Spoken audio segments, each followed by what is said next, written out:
আমরা ইয়েতে গেলাম, কি বলে যে সিলেট গ্যাস ফিল্ডসে গেলাম। তো সেখানে যে অনুসন্ধান কূপগুলো আছে সেটা দেখলাম, নতুন কূপগুলো দেখলাম। এরপরে আমরা গেলাম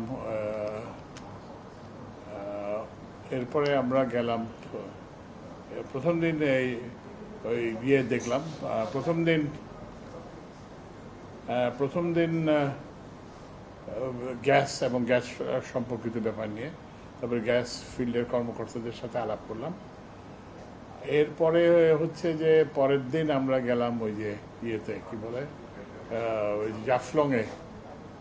জাফলংয়ে ওই যে পাথর তোলা, তো ওইটার জন্য।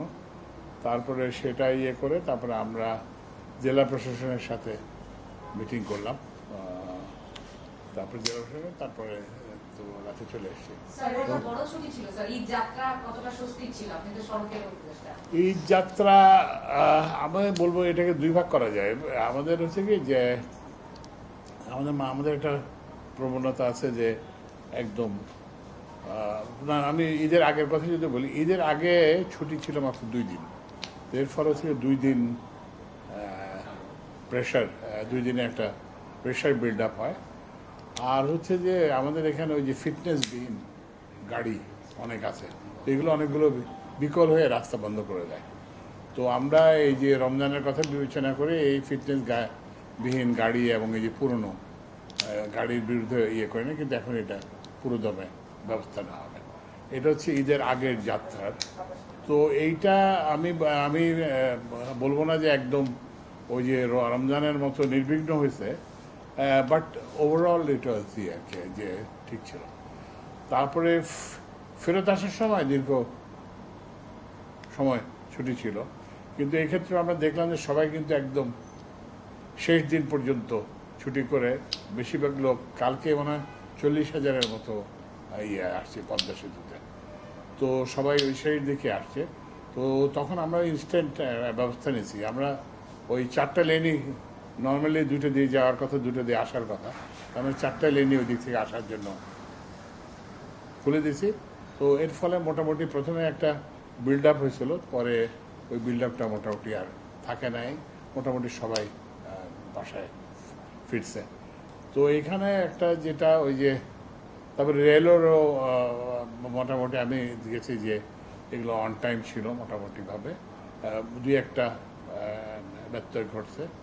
তো এবং আমি প্যাসেঞ্জারদের সাথে কথা বলছি 2 জায়গাতেই। তারপরে ওই যে সায়দাবাদ টার্মিনালে, ছুটির মধ্যে এটাও একটা কাজ, সায়দাবাদ টার্মিনালে গেছি। ওখানে যারা বেশি ভাড়া নিচ্ছে তাদেরকে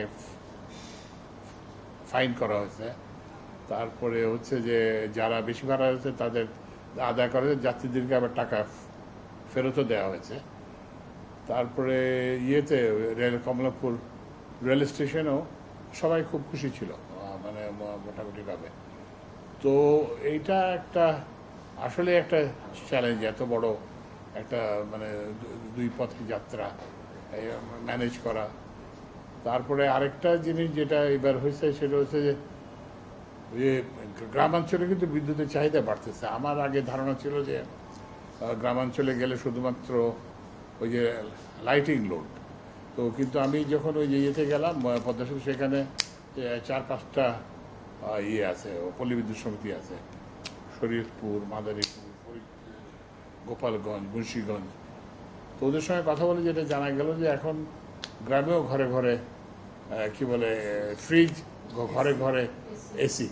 তো এর ফলে ওই এর প্যাটার্নটাও পরিবর্তন হয়ে গেছে, এবং এটার ফলে কিছু কিছু জায়গায় বিদ্যুতের সমস্যা হয়েছে। যেমন আমাকে ওই যে ডেইলি স্টারের বাহরাম, ও আমাকে একটা বললো যে নেত্রকোনাতে, আমাকে না মানে ফেসবুকে একটা পোস্ট দিচ্ছে যে গ্রামের দিকে কেউ নজর দেয় না।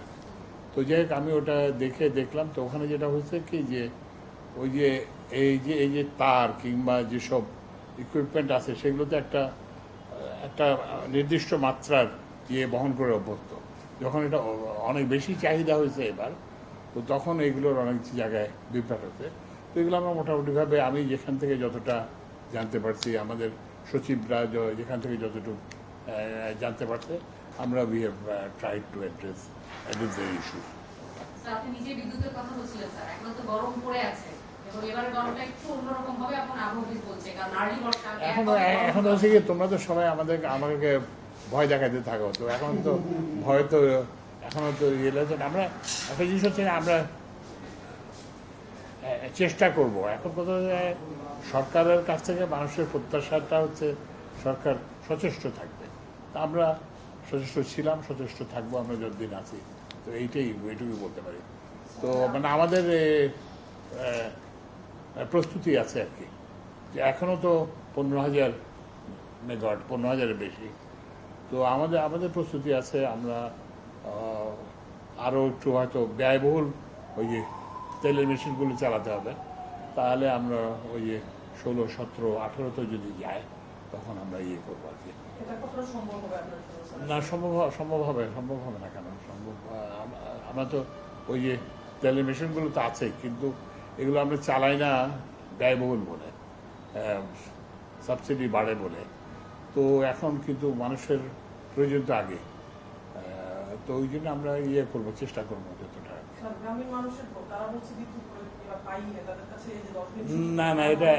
না, এটা মোটেই ঠিক না। এটা বিভিন্ন জায়গায়, যেমন আমি এই যে এটা এলাকা ভেদে, যেমন আমি তো গেলাম, আমি তো প্রত্যেক জায়গাতেই পল্লী বিদ্যুৎ সমিতির সবার সঙ্গে মিট করতে।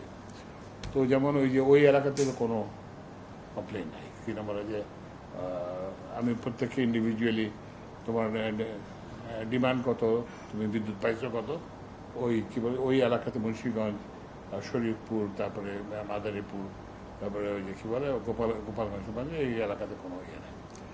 তারপরে সিলেটেও আমি পল্লী বিদ্যুৎ সমিতি 1, সিলেট পল্লী বিদ্যুৎ সমিতি 2, ওখানে কথা বলি। কিন্তু ওই যে এক জায়গায় এই যে কোথাও বিদ্যুৎ পায় না, এটা ঠিক না। তাহলে কি এই ছুটির মধ্যেও তো 12-13 হাজার মেগাওয়াট বিদ্যুৎ দিয়ে হয়েছে, তো এটা কোথায় গেছে, তাই না?